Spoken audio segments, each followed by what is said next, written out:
So it is only Wednesday, and more information has come out regarding Donald Trump, Hollywood, and Donald Trump's proposed tariffs to help bolster the American film industry, hopefully, and bring jobs back to the Hollywood sector of the American job market, which is very, very interesting, given the fact that Hollywood itself has been one of the facets of the American media most quick to kind of persecute Donald Trump and put him down and make films like The Apprentice, which put him in an absolutely horrible light, not including, of course, the media itself, the news media, which has its own job and has made millions of dollars off the Trump bump using stories about him, a majority negative stories about him to help bolster their own markets, given the fact that so much of news media has been floundering as new media has kind of risen up among the ranks. You look at what they called the podcast election this year. And I think it's interesting because I think deep down what Donald Trump wants more than anything is to be liked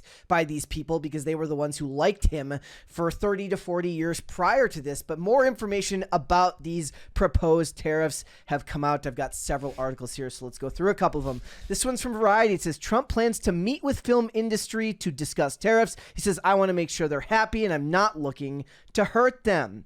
It says President Trump told reporters at the White House on Monday he would meet with representatives from the U.S. film industry to discuss his plan to impose 100% tariffs on foreign-made films. He says, I'm not looking to hurt the industry. I want to help the industry. We're going to meet with the industry. I want to make sure they're happy with it because we're all about jobs, he said. On Sunday evening, he made his bold statement on Truth Social, proposing a levy of 100% tariff on the industry. He says Hollywood doesn't do very much of that business. They have the nice sign and everything's good, but they don't do very much, Trump said on Monday. Earlier Monday, the White House said that no final decision had been made on the tariffs and that it was exploring all options. Quote, although no final decision on foreign film tariffs have been made, the administration is exploring all options to deliver on President Trump's directive to safeguard our country's national and economic security while making Hollywood great again. Look, I, for one, I will make my view plainly held. I don't think that you should be tariffing them, and I don't believe that you should be subsidizing them in any way, shape, or form federally. I think that Hollywood has proven time and time again that what they want more than anything is to make films with a certain propagandistic slant that suits their worldview, which represents the worldview of the coastal cities of this country and does not necessarily hold in line the views of middle America. And what I believe that that does is that it gives the world, given that America is a net exporter when it comes to entertainment, it gives the world a skewed view of what America really is, because the only truly promoted art that's making it out to the masses, like I said, net exporter, is the art of coastal elites, and that doesn't share the views of the average everyday American person. And I don't think that we, the government, should be involved, or I don't think that we as America, I don't think the government should be involved in subsidizing it or involved in it in any way, shape, or form. I categorically disagree with government intervention for the most part anyway, so I don't want to see them going in there and tariffing them, and I certainly do not want to see them giving them any form of tax subsidies. But I understand where it's coming from as a job market. So I want to watch this video now of Jon Voight, legendary actor, fantastic actor.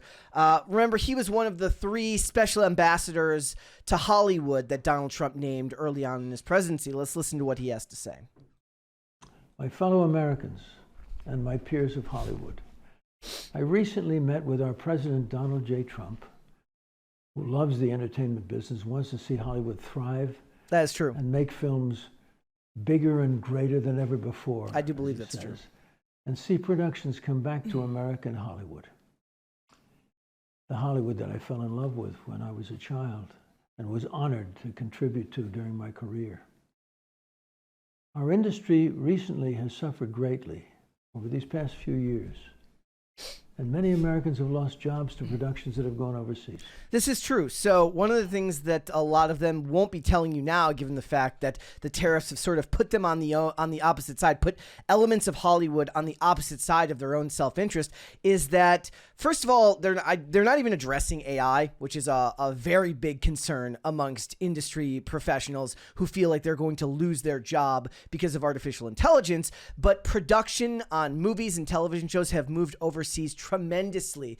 Think about Disney, which has moved so much of its animation over to Canada, or so much of Disney's live action movies, they get filmed in places like the UK, which we, us, the YouTubers, the content creators, they love that because it affords them information, because tax information has to be provided, but it's not being made here in America, which means that American below the line workers in Hollywood are losing money, losing a chance to keep working. It's been very serious. People have lost their homes, can't feed their families. This was going on during the strike as well. After meeting with many of the entertainment leaders, I have brought forward recommendations to the president for certain tax provisions that can help the industry. Some provisions that could be extended and others that could be revived. Again, I think you're working against your own self-interest as a country to give tax breaks and tax incentives to people that have a very clear slant to their storytelling. And I don't like the idea of implementing some type of equitable fashion for tax incentives. The stories have to reach a certain number of viewpoints. Who would be the arbiter of what those viewpoints actually are? Who would make those decisions? I don't like it. I think that the government and the taxpayer shouldn't be involved at all.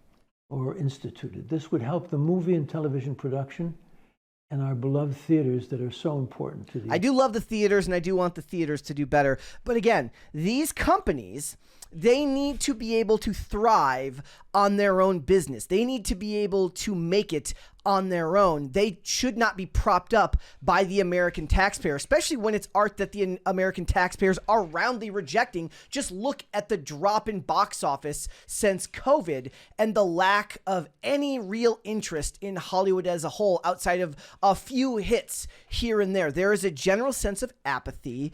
In general, people's choice of entertainment has gone vastly different directions, whether it's YouTube, whether it's podcasts, whether it's streamers, people who create that type of content. Hollywood is not the bastion of art anymore in this country, and subsidizing art that slants one way is detrimental to the American people.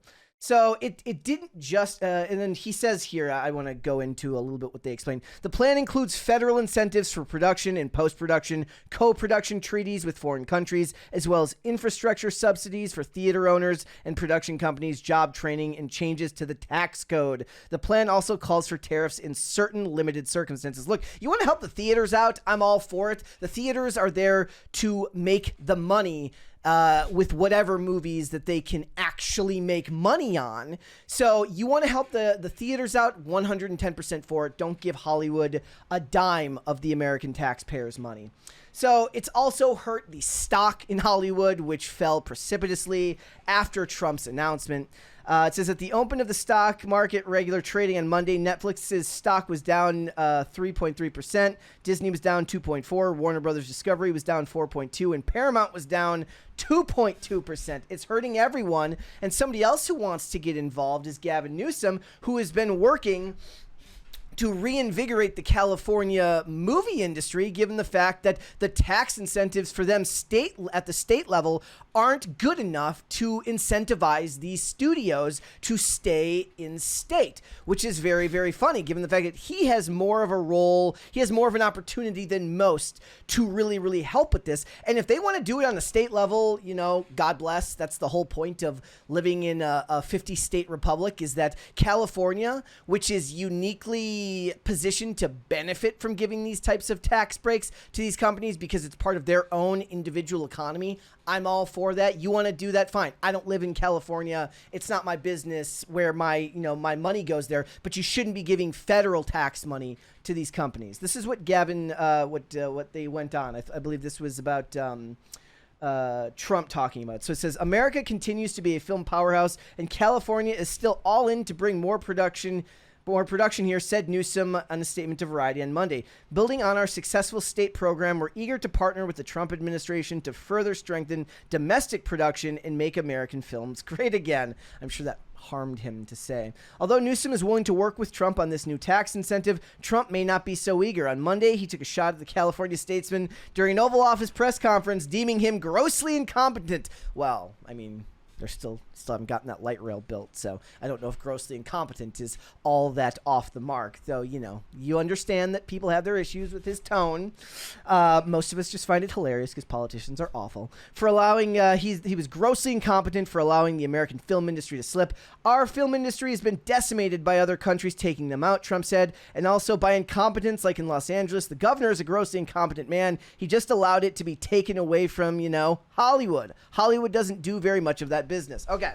So, look, I've made my position heard. You've heard the position of the White House. They're exploring every option. I would be interested to know, guys, down below, what do you think? I think one of the big parts here is that people think that if you implement a tariff, is it supposed to be on the distributor of the film? Like, so if Americans want to get foreign-made films into the market, is the distributor hit with this? Who is hit with this? Nobody really knows because it would be so hard to actually implement something like this. But I think the clean slate solution to this is to get the government the hell out of all of this and let these companies sink, swim, live or die on their own merit, which means the art they make has to represent the art that is actually sought after by the American public. You want to implement a capitalist business model with your art, then you are going to have to create great art that appeals to a large swath of your population. You will not be able to cut it on niche art. So let me know down below, guys. What do you think? Do you think that the tariffs are a good idea? Do you think that tax incentives are a good idea? Or do you think as a whole, Hollywood should just be dismantled brick by brick and tossed into the molten lava? A lot of people seem to think that way as well. I would be interested to hear your thoughts down below. If you don't know, Pop Culture Crisis is the podcast. We are live Monday through Friday, 3 p.m. Eastern Standard Time, which is, of course, noon Pacific. We are on YouTube. We are on Rumble. You should check us out there. Have a lot of fun with it. Hope to see you there, guys. Bye. Thanks for watching. Listen to full episodes of Pop Culture Crisis on Spotify. Keep up with us on social media and make sure you subscribe and ring that bell so you never miss the show. Bye, guys.